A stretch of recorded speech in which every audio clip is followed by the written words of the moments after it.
AG ನ್ಯೂಸ್ಗೆ ಸ್ವಾಗತ. ಬೆಳಗಾವಿಯಿಂದಲೇ ಸ್ವಾತಂತ್ರ್ಯ ಚಳವಳಿ ಆರಂಭವಾಯಿತು. ನಾವು ಕೂಡ ಬೆಳಗಾವಿಯಿಂದಲೇ ಪ್ರಜಾಧ್ವನಿ ಆರಂಭಿಸಿದ್ದೀವಿ. ಗಾಂಧಿ ಬಾವಿಯ ನೀರನ್ನ ಚೆಲ್ಲಿ ಕಸ ಗುಡಿಸಿ ರಾಜ್ಯದಲ್ಲಿ 136 ಸೀಟ್ ಬಂದಿದೆ. ಮತ್ತೆ ಇಲ್ಲಿಂದಲೇ ದೇಶಕ್ಕೆ ರಾಜ್ಯಕ್ಕೆ ಮುಂದೆ ಜನರನ್ನ ಯಾವ ದಿಕ್ಕಲ್ಲಿ ತೆಗೆದುಕೊಂಡು ಹೋಗುವ ಸಮಾವೇಶ ನಡೆಯುತ್ತೆ ಎಂದು ಡಿಸಿಎಂ ಡಿಕೆ ಶಿವಕುಮಾರ್ ಹೇಳಿದ್ದಾರೆ. ಬೆಳಗಾವಿಯಲ್ಲಿ ಮಾಧ್ಯಮಗಳ ಜೊತೆ ಮಾತನಾಡಿದ್ರು. ಬೆಳಗಾವಿ ಕಾಂಗ್ರೆಸ್ ಅಧಿವೇಶನ ದೇಶದ ಒಂದು ಇತಿಹಾಸ. ಕಾಂಗ್ರೆಸ್ ಇತಿಹಾಸ ದೇಶದ ಇತಿಹಾಸ. ದೇಶದ ಇತಿಹಾಸ ಕಾಂಗ್ರೆಸ್ ಪಕ್ಷದ ಇತಿಹಾಸ. ಅವತ್ತು ಜವಾಹರ್ಲಾಲ್ ನೆಹರು, ಗಂಗಾಧರ್ ರಾವ್ ದೇಶಪಾಂಡೆ ಇಬ್ಬರು ಜನರಲ್ ಸೆಕ್ರೆಟರಿ ಗಾಂಧಿಯವರನ್ನ ಕರೆದುಕೊಂಡು ಬಂದು ಅವರನ್ನ ಅಧ್ಯಕ್ಷರಾಗಿ ಮಾಡಿ ಕಾಂಗ್ರೆಸ್ ಅಧಿವೇಶನ ನಡೆಸಿದ್ರು ಎಂದಿದ್ದಾರೆ. ಹೊಸ ದಿಕ್ಕಿಗೆ ಈ ದೇಶವನ್ನ ತೆಗೆದುಕೊಂಡು ಹೋಗಬೇಕು. ಅಂದು ಗಾಂಧಿ, ಇಂದು ಖರ್ಗೆ ಸಾಹೇಬ್ರು. ಹೊಸ ದಿಕ್ಕಿಗೆ ತೆಗೆದುಕೊಂಡು ಹೋಗಲು ಬೇಕಾದ ಕೆಲಸ ಆಗುತ್ತೆ. ಹೊಸ ಅಧ್ಯಾಯವನ್ನ ಬೆಳಗಾವಿಯಿಂದ ಪ್ರಾರಂಭವಾಗುತ್ತೆ. ಬೆಳಗಾವಿ ಸುವರ್ಣ ವಿಧಾನಸೌಧದಲ್ಲಿ ಗಾಂಧಿ ಪ್ರತಿಮೆ ಅನಾವರಣಕ್ಕೆ ಎಲ್ರಿಗೂ ಆಹ್ವಾನ ಇದೆ. ಇದೊಂದು ಸರ್ಕಾರಿ ಕಾರ್ಯಕ್ರಮ ಆಗಿರುತ್ತೆ. ಎಲ್ಲ ಪಕ್ಷದ ಶಾಸಕರು, ಸಂಸದರಿಗೆ ಆಹ್ವಾನಿಸಲಾಗ್ತಾ ಇದೆ. ಸ್ವಾತಂತ್ರ್ಯ ಹೋರಾಟಗಾರರನ್ನ ಆಹ್ವಾನ ಮಾಡ್ತಾ ಇದ್ದೇವೆ. ಗಂಗಾಧರ್ ರಾವ್ ದೇಶಪಾಂಡೆ ಕುಟುಂಬಕ್ಕೆ ಆಹ್ವಾನ ಮಾಡ್ತಾ ಇದ್ದೇವೆ. ಪಿಸಿಸಿ ಅಧ್ಯಕ್ಷರು 140 ಸಂಸದರು ಸೇರಿ ಎಲ್ಲ ನಾಯಕರು ಬೆಳಗಾವಿಗೆ ಬರ್ತಾರೆ. ಮೀಟಿಂಗ್ ಬರೀ ವರ್ಕಿಂಗ್ ಕಮಿಟಿಯವರಿಗೆ ಮಾತ್ರ ಅವಕಾಶವಿದೆ. 2ನೇ ದಿನದ ಸಮಾವೇಶಕ್ಕೆ ಅವರು ಕೂಡ ಬರ್ತಾರೆ ಎಂದಿದ್ದಾರೆ. ನಾವು ವಿಶೇಷವಾಗಿ ಇದು ದೇಶದ ಒಂದು ಇತಿಹಾಸ. ಕಾಂಗ್ರೆಸ್ ಇತಿಹಾಸ ಈ ದೇಶದ ಇತಿಹಾಸ. ಕಾಂಗ್ರೆಸ್ ಶಕ್ತಿ ಈ ದೇಶಕ್ಕೊಂದು ಶಕ್ತಿ. ಈ ಇತಿಹಾಸ ನಮ್ಮ ಬೆಳಗಾಮಲ್ಲಿ ಅವತ್ತು ಜವಾಹರ್ಲಾಲ್ ನೆಹರು ಮತ್ತು ಗಂಗಾಧರ್ ದೇಶಪಾಂಡೆ ಇಬ್ಬರು ಜನರಲ್ ಸೆಕ್ರೆಟರಿ, ಇಬ್ಬರು ಗಾಂಧೀಜಿಯವ್ರನ್ನ ಕರ್ಕೊಂಡು ಬಂದು ಇಲ್ಲಿ ಅವ್ರನ್ನ ಅಧ್ಯಕ್ಷರಾಗಿ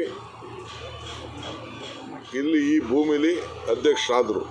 ಇಲ್ಲಿಂದ ಸ್ವಾತಂತ್ರ್ಯ ಚಳವಳಿ ನಡೀತು.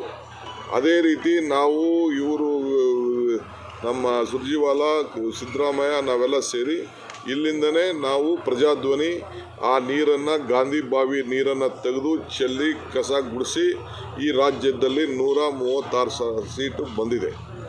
ಮತ್ತು ಇದನ್ನು ಇಲ್ಲಿಂದನೇ ಈ ದೇಶಕ್ಕೆ, ಈ ರಾಜ್ಯಕ್ಕೆ ಮುಂದೆ ಯಾವ ದಿಕ್ಕಿನಲ್ಲಿ ಈ ಜನತೆಗೆ ತೆಗೆದುಕೊಂಡು ಹೋಗಬೇಕು ಅನ್ನೋದನ್ನು ತೀರ್ಮಾನ ಮಾಡಲಿಕ್ಕೆ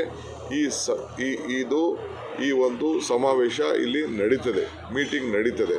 ಸೊ ಆ ಕೆಲಸ ನಾವು ಮಾಡ್ತೀವಿ. ಮಿಕ್ಕಿದ ವಿಚಾರ ಎಲ್ಲ ನಾವು ನಿಮಗೆ ತಿಳಿಸ್ತೀವಿ. ಸರ್, ಈಗ ಈ ಜೈಲು ವ್ಯವಸ್ಥೆಗಳು, ರಾಜ್ಯದ ಜೈಲು ವ್ಯವಸ್ಥೆಗಳು ದುಡ್ಡು ಕೊಟ್ಟರೆ ಏನೆಲ್ಲ ಸಿಗುತ್ತೆ ಅನ್ನೋದು ಮತ್ತೊಂದು ಸಾಬೀತ. ಬೆಳಗಾವಿ ಹಿಂಡಲ ಜೈಲಲ್ಲಿ ಐ ಡೋಂಟ್ ವಾಂಟ್ ಟು ಅದೆಲ್ಲ ನಾನು ಈಗ ಅದೆಲ್ಲ ಡಿಸ್ಕಸ್ ಮಾಡಕ್ಕೆ ತಯಾರಿಲ್ಲ.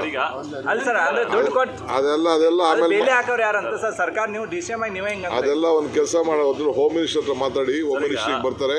100 ವರ್ಷಗಳ ನಂತರ ಈ ಕಾಲಕ್ಕೆ ಏನು ಬೇಕೋ ಆ ಕಾಲ, ಅಂದು ಗಾಂಧಿ, ಇಂದು ಖರ್ಗೆ ಸಾಹೇಬರು ಆ ಜಾಗದಲ್ಲಿ ಕೂತಿದ್ದಾರೆ. ಇದಾದ ಮೇಲೆ ಹೊಸ ಯುಗದಲ್ಲಿ ಏನು ತೆಗೆದುಕೊಂಡು ಹೋಗ್ಲಿಕ್ಕೆ ಸಾಧ್ಯನೋ ಅದನ್ನೆಲ್ಲ ಕೂಡ ಕಾಂಗ್ರೆಸ್ ವರ್ಕಿಂಗ್ ಕಮಿಟಿ ಇಡೀ ದೇಶದ ಎಲ್ಲ ನಾಯಕರುಗಳು ಬಂದು ಚರ್ಚೆ ಮಾಡಿ ಈ ದೇಶಕ್ಕೆ ಯಾವ ದಿಕ್ಕಿನಲ್ಲಿ ನಮಗೊಂದು ಹೊಸ ಅಧ್ಯಾಯ ಪ್ರಾರಂಭ ಮಾಡಲಿಕ್ಕೆ ಮಾರ್ಗದರ್ಶನ ಕೊಡ್ತಾರೆ.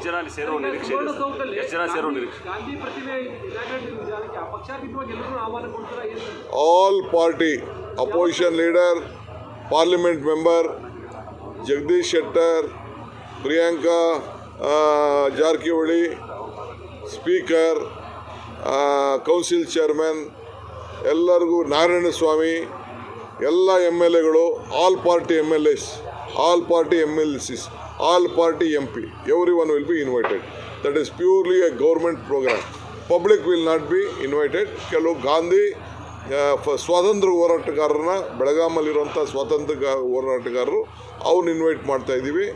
ಈ ನಮ್ಮ ದೇಶಪಾಂಡೆ, ಬರೀ 600-500 ಮಾತ್ರ ದೇಶದಿಂದ ಬರುವಂಥ leaders, PCC president, ACC general secretaries, working committee members, opposition leaders ಅಂದರೆ CLP ಲೀಡರ್ಸ್, MP 140 MP ಇದ್ದಾರೆ.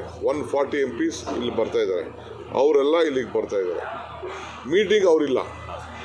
ಮೀಟಿಂಗ್ ಬರೀ ವರ್ಕಿಂಗ್ ಕಮಿಟಿ ಮೆಂಬರ್ಸ್ ಮಾತ್ರ, ಎಕ್ಸ್ಟೆಂಡೆಡ್ ವರ್ಕಿಂಗ್ ಕಮಿಟಿ ಮೆಂಬರ್ಸ್ ಮಾತ್ರ ಮೀಟಿಂಗಲ್ಲಿ ಇರ್ತಾರೆ. 2ನೇ ದಿನ ಸಮಾವೇಶಕ್ಕೆ ಅವರೆಲ್ಲ ಇರ್ತಾರೆ. Thank you.